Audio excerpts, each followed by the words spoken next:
The original Mortal Shell earned attention by placing one clever idea inside a compact Soulslike. Your body was a weapon you could abandon and replace. Mortal Shell 2 takes that foundation into a larger interconnected world with additional warriors, brutal weapons, firearms, and more than 60 dungeons. The real question is whether this expanded sequel is worth buying or whether becoming larger has removed the focus that made the first game interesting. You return as the Harbinger, a mysterious being capable of possessing fallen warriors known as shells. Each shell functions as more than a character skin. It provides different attributes, abilities, combat strengths, and connections to the world.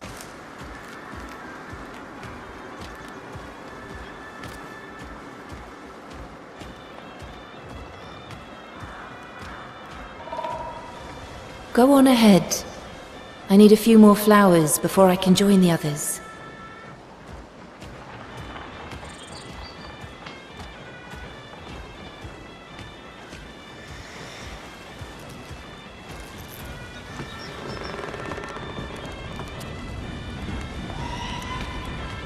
Discovering a new body can change how you approach enemies without forcing you to create a completely separate save. The Harden ability remains the defining mechanic. Your character can temporarily transform into an immovable shell, blocking an incoming attack even during another action. Harden can interrupt combos, protect healing opportunities, and create openings against aggressive opponents. It turns defense into part of your offensive rhythm rather than asking you to rely only on rolling and shields. Combat is heavier and more aggressive than before. Melee weapons produce deliberate attacks, executions create violent finishes, and enemies punish careless button presses. Medieval firearms introduce ranged options capable of disrupting opponents or finishing damaged targets.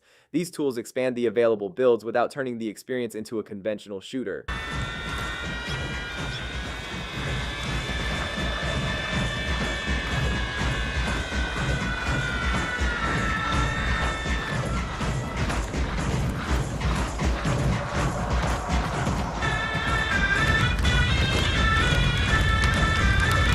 Come on, Lavender. Will you dance with me? Guess not.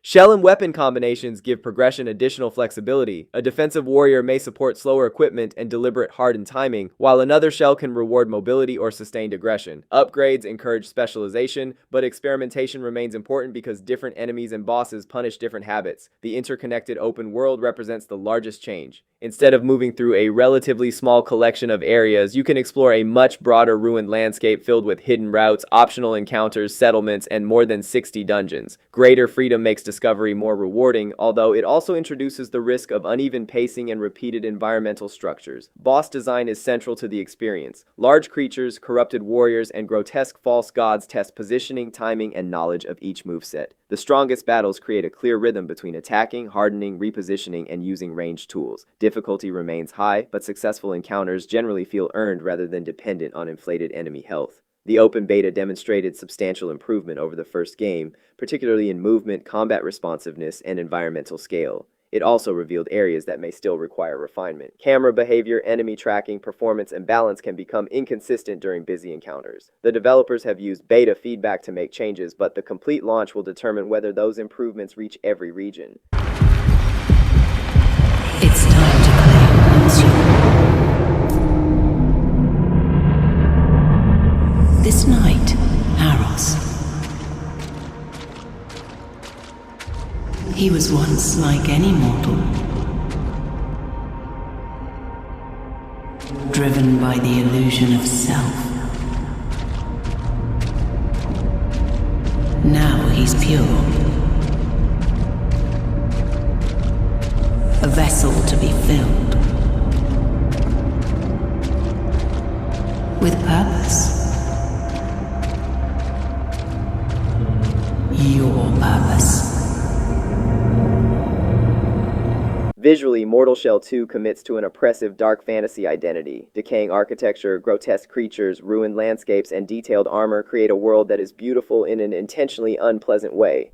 The art direction gives it an identity beyond simply imitating Dark Souls, while heavy audio and violent animations make successful attacks feel dangerous. At its standard price, the game sits below many full AAA releases while promising considerably more content than its predecessor. That makes the value attractive, but size alone does not guarantee quality. Repeated dungeons, inconsistent performance, or an empty open world could reduce the advantage of its expanded scope.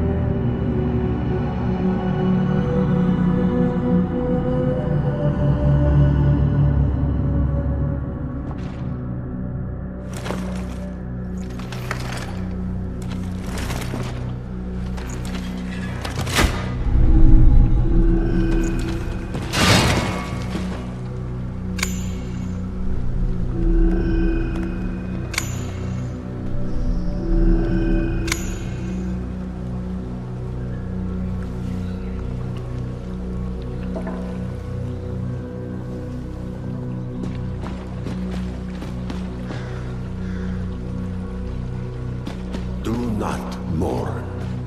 Your true disciples are waiting. You may call me Rook, if you had a mouth. Keep going. We must get you to your new home.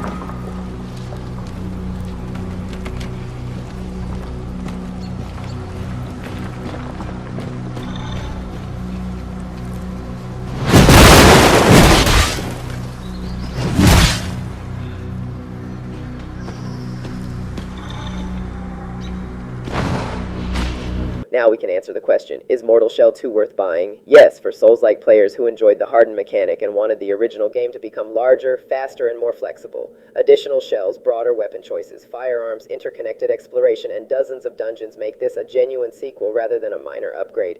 If you dislike demanding combat or experience technical problems during the beta, waiting for launch patches is sensible. Players who prefer tightly linear Souls-likes may also find the larger structure less focused. Mortal Shell 2 appears to understand what worked before and where the original experience felt limited. It keeps the body possession identity while building a more ambitious world around it. If the final release maintains the quality of its strongest regions, this is one shell worth occupying.